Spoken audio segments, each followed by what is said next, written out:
Hello et bienvenue à tous sur les petits vlogs à vélo. Aujourd'hui, nouveau vlog, premier vlog cyclo-touriste. On part en couple pendant quelques jours et on teste le voyage à vélo. On teste le fait d'emmener sa maison à vélo. C'est une première expérience pour madame. Donc voilà, ça va être cool, ça va être chouette. Normalement le son c'est mieux. La caméra est désormais équipée d'une bonnette. Donc au niveau du vent, on devrait être tranquille. Bonjour. T'en as un beau vélo? Hein? Hein? Hein?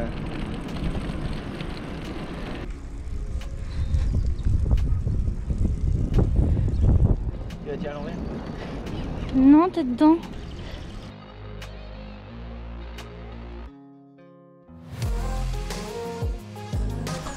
Checkpoint 1, km 20, Durtal, comme d'hab.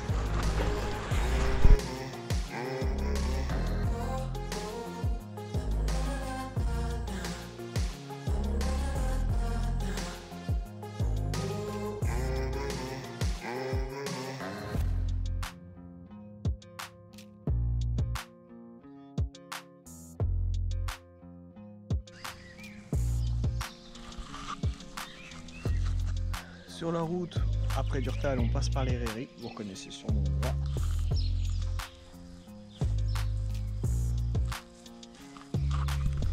Atelier briqueterie, classé monument historique.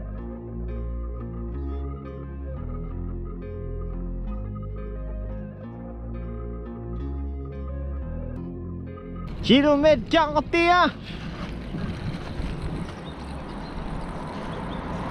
Wouh! Reste plus qu'à trouver le camping. Cherche le camping. Le petit camping.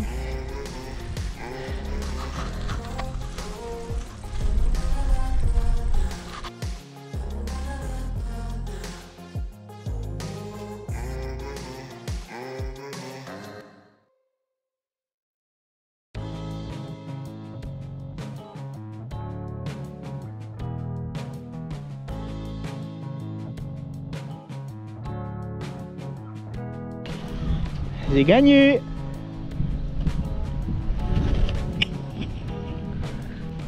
On est arrivé.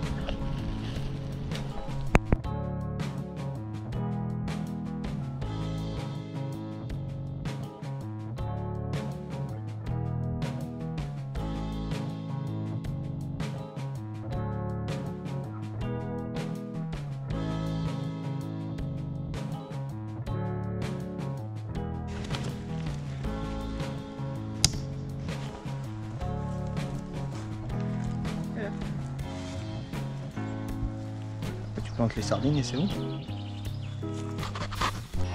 On va vous présenter notre petit chez nous. Ça va être pour 48 heures avant qu'on reprenne la route. On fait un petit home tour vite fait. Ça, c'est la cuisine. Avec les réserves de manger au cas où. Ici on a le linge, donc linge civil et linge pour le vélo. Ici on avait les matelas, les couchages. Là, celle qui s'énerve, c'est madame parce qu'elle n'arrive pas à gonfler le matelas. Donc c'est là où on s'est dit on va mettre un igloo supplémentaire juste pour avoir juste un petit peu d'intimité. Puis si on veut un peu plus d'intimité, bah, il suffit juste de prendre une épingle à linge à côté de la tente, la passer là comme ça derrière et pof, ça nous fait un petit paravent. Ça peut être utile pour l'intimité. Si vraiment vous êtes dans des campings bondés ou des choses comme ça, nous on a de la chance, il n'y a personne. Puis là, bah, à l'intérieur de la tente, donc simple, assez contigu. Par contre, pour deux personnes, je trouve que c'est un peu juste. Nous, on va avoir un système de couchage un peu bizarre, donc on en reparlera plus tard. Ah, j'ai failli oublier aussi la sacoche qui elle ne bougera pas sur le vélo parce qu'elle est fixée, elle n'est pas faite pour être à l'arrière, mais vu qu'on n'avait rien trouvé d'autre en attendant, bah, c'est la salle de bain et puis les oreillers. Voilà. Le temps pour nous d'avaler quelque chose, de prendre une douche et ensuite on se dirige vers le Vieil Baugé où se trouve l'un des 100 clochers tors qu'on peut apercevoir en Europe.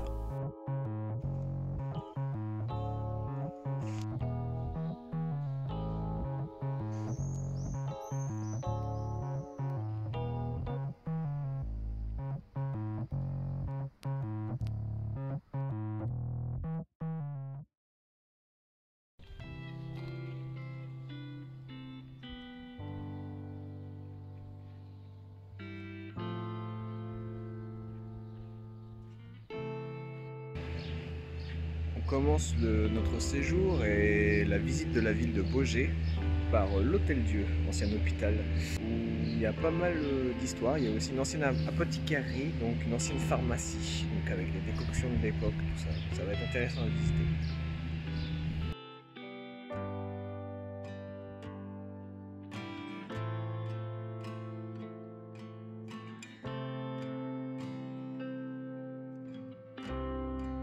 L'histoire de ce lieu, alors ça se passe en 1643. Une dame de la noblesse locale de Baugé décide de créer un hôpital pour que tout le monde puisse venir s'y faire soigner. Le projet est beau, mais elle ne trouve pas de moyen de le financer. Donc c'est de là qu'intervient Anne de Melun, une princesse flandrienne qui, elle, va aider à financer le projet et construire une première partie de cet hôpital.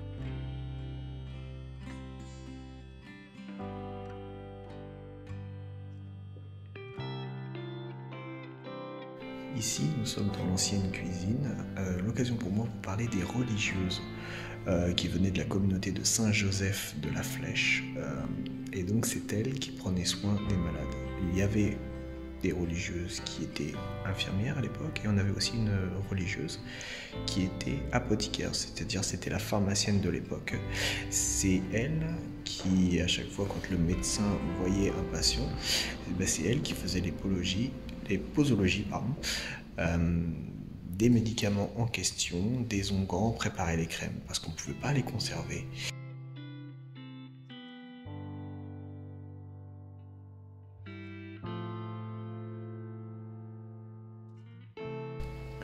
Ici, nous sommes dans la première salle des malades. Alors le plafond, lui, est un petit peu plus moderne parce qu'il a été construit dans les années, fin des années 60, début des années 70. Il faut dire que cet hôpital a fonctionné jusqu'en 2001, c'est pour vous dire. Donc ici, au tout départ, c'était la première pièce où il y avait à peu près une vingtaine de lits disponibles où les femmes étaient d'un côté et les hommes de l'autre. Ensuite, plus tard en 1772, une autre sœur fera en sorte qu'on construise une aile directement dédiée aux hommes, ce qui améliorera la capacité de l'hôpital.